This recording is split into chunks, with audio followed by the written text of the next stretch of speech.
E aí, pessoal, tudo bem? Hoje eu vou falar um pouquinho sobre a primeira e a segunda epístola de Paulo a Timóteo, tá? Mas antes de eu falar, teve gente que me perguntou, Guilherme, por que você está falando da Bíblia? Olha, eu estou falando da Bíblia porque a Bíblia, ela reúne, a gente tem muitos problemas hoje em dia de liderança, de prosperidade, e a Bíblia ela contém muitas respostas para esses problemas. Só que as pessoas têm dificuldade em extrair dela. Então eu achei que eu poderia contribuir um pouco colocando uma visão diferente, entendeu? Então, por exemplo, assim, essas cartas que Paulo escreveu a Timóteo é um manual de liderança, tá? Mas quem foi Paulo? Paulo, ele foi um apóstolo escolhido por Jesus, mas no princípio não era assim. Ele nasceu romano, era judeu, ele nasceu romano, mas ele era judeu e foi educado em Jerusalém. E ele era um perseguidor de cristãos, tá? Ele um perseguidor com autoridade dada pelo Sinédrio para perseguir cristãos. E ele foi convertido, ele teve uma visão, eu não vou me aprofundar muito na história do Paulo, talvez em outro vídeo eu dou mais detalhes, mas assim, ele foi um dos maiores evangelizadores que a Igreja Católica teve. Ele escreveu 13 livros do Novo Testamento. E Timóteo era um discípulo dele, era um discípulo jovem, e ele escreveu 2 cartas para Timóteo. Claro, ele teve uma convivência com Timóteo, né? Mas ele escreveu 2 cartas, que são essas epístolas, que hoje se encontram na Bíblia. E a falta de liderança hoje é um problema que é muito comum hoje em dia. Quais são os problemas que podem ocasionar de uma falta de liderança? Não só numa organização, mas como na tua vida pessoal. Se você não tem objetivos claros, você tem confusão, entendeu? Se você não tem valores, princípios éticos numa organização, você vai ter corrupção. Se você não tem estratégia definida, você vai ter difusão de forças. Se você não tem recursos para implementar a tua estratégia, você vai ter frustração dos teus colaboradores. Se você não tem competência entre os teus colaboradores para executar a tua estratégia, você vai ter fadiga.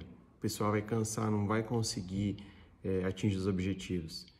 E se você não souber motivar a tua equipe, você vai ter apatia. Então a liderança ela é algo muito importante. E Paulo, ele usou essas cartas para ensinar quando ele estava à distância e também motivar Timóteo a seguir, tá? Ele encontrou Timóteo em Listra, tá? E ele recrutou Timóteo, mas para ele ser um pastor da igreja de Éfeso, que é como se fosse uma cidade hoje na região da Turquia, onde hoje é a Turquia, tá? E já no começo da carta, é interessante assim que Paulo ele já se coloca como muito humilde. No início da primeira carta ali, da primeira epístola, ele já se coloca como uma das pessoas, um dos maiores pecadores. Ele fala que Cristo encontrou ele e dentre os pecadores ele era o maior, porque ele era um perseguidor do cristão. E ele foi muito impactado pelo contato que ele teve com Cristo. Ele cita também qualidades que um líder espiritual deve ter. Então, vou citar elas aqui. Irrepreensível, esposo de uma mulher só, temperante, sóbrio, modesto, hospitaleiro, apto para ensinar, não dado ao vinho, não violento, porém cordato, vamos dizer assim, uma pessoa moderada, né? Inimigo de contendas, não avarento, que governe bem a própria casa. Então, ele cita várias características para orientar como Teófilo deveria modelar o seu estilo de liderança. Ele cita também 2 obrigações essenciais do líder: sempre enfrentar aqueles que se desviam da fé, que seria você travar. Ele fala em travar um bom combate. Você não tem que você não tem que se abster totalmente de um conflito quando o combate é um bom combate. Mas quando ele quer dizer um combate, ele não é um combate físico, é um combate de ideias, de você defender a fé, tá? E se esforçar para ser reconhecido como piedosos, que seria a segunda obrigação do líder, é você fazer um esforço para ter compaixão pelas pessoas, ser reconhecido pelas pessoas como uma pessoa que tem compaixão, que se importa com o sofrimento da outra pessoa. Outra dica que ele dá para Timóteo porque dava para sentir pela carta que talvez Timóteo tivesse meio inseguro em assumir a pastoria da igreja de Efeso, né? Então ele dá uma dica sobre se alguém desprezar ele sobre a pouca idade, ele fala, lidere sempre pelo exemplo. Se você for um bom exemplo, as pessoas vão te respeitar. Isso é o que ele fala na carta. Outra coisa que ele fala sobre riqueza. Ele fala assim, não deposite suas esperanças na instabilidade da riqueza. Seja ricos de boas obras, sejam generosos a repartir. Então, assim, tem muitas pessoas hoje em dia que trabalham esperando um dia alcançar uma estabilidade. E eu digo para vocês que isso é muito difícil. Mesmo a pessoa mais rica do mundo, vamos citar o exemplo do Covid que aconteceu.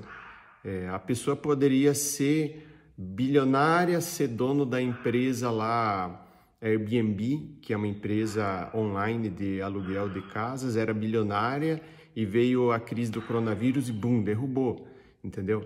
O mundo é assim em todos os setores. A cada momento está acontecendo coisas novas e você não pode imaginar que você está seguro por causa de um patrimônio que você tem. Às vezes tu tem um patrimônio, vem um problema na família, às vezes tu tem um problema na família, vem um problema de saúde, às vezes tu tá... Enfim, a vida é um caos, a natureza é assim, e a nossa vida só imita a natureza, do qual nós fizemos parte. Outra coisa que ele fala, identidade, agir de acordo com a sua identidade. Eu sempre comento que a gente deve modelar pessoas boas. E as pessoas confundem, elas acham que elas têm que copiar. Por exemplo, você vai ver uma pessoa que você admira, sei lá,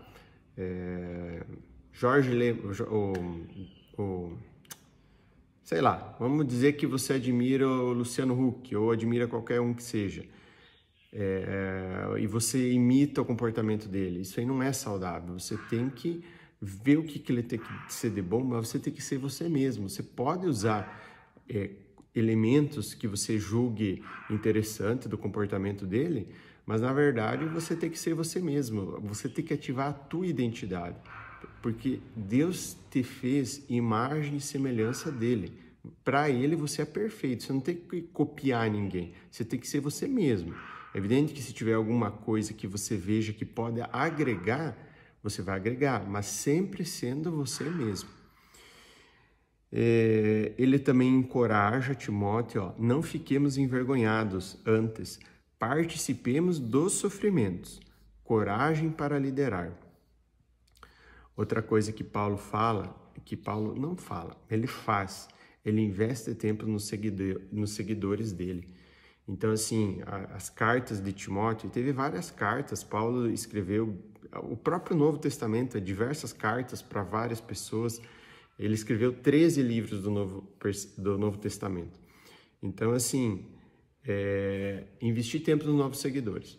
Dá um exemplo que aconteceu com ele. Ele tinha muitas missões missionárias. Teve uma missão que foi com ele João Marcos. João Marcos foi aquele que escreveu o Evangelho de Marcos depois. Mas naquele tempo ele era meio jovem e ele não foi muito bom. Ele viajou algumas cidades e foi embora. E acontece que depois de um tempo, nas próximas viagens, Paulo não quis mais que ele fosse com ele. Então, assim, quando ele pegava uma pessoa, ele investia na pessoa. E se a pessoa não dava resultado, ele passa para frente. João Marcos, ele teve uma história de recuperação. Ele, até no final da segunda epístola, ele fala, quando ele já sabe que ele vai, está muito próximo o fim dele, ele chama o João Marcos a ajudar ele de novo. Mas naquele momento, ele falou, você não está pronto, entendeu? E as últimas palavras de Paulo nessa epístola que ele mandou para Timóteo é uma frase que ficou para a eternidade.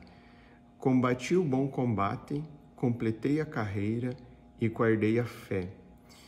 Paulo, ele sabia do seu fim, ele sabia, mas ele via a vida como uma corrida, um combate, e ele sabia que ele tinha feito o máximo dele na vida, ele sabia que ele tinha se exposto ao limite, sempre com fé em Deus, sempre com fé em Deus. Teve até uma cidade, essa cidade que ele achou o Timóteo, que é a cidade de Listra, que ele foi apedrejado nessa cidade.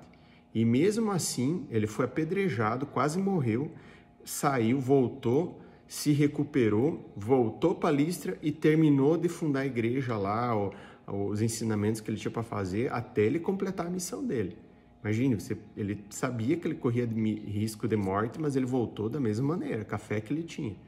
Então, assim, ele morreu de consciência tranquila, sabendo que ele ia para o céu. Isso que ele foi um perseguidor de cristão, gente. Ele foi um assassino. Ele tinha, quando ele participava do Sinédrio como conselheiro, ele tinha poder de voto, ele votava a favor da morte dos cristãos. Então, assim, isso que é bonito em Deus. Deus sempre perdoa aqueles que se arrependem. E Paulo é um excelente exemplo disso. E nessa passagem que ele fala, combati o bom combate, completei a carreira, guardei a fé, é uma reflexão para nós.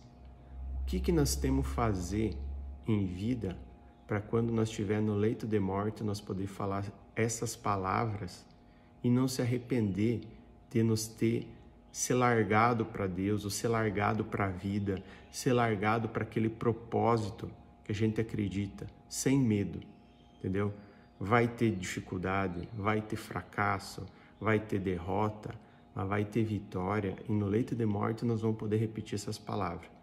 Fica aí a reflexão para vocês. Tenham uma ótima semana.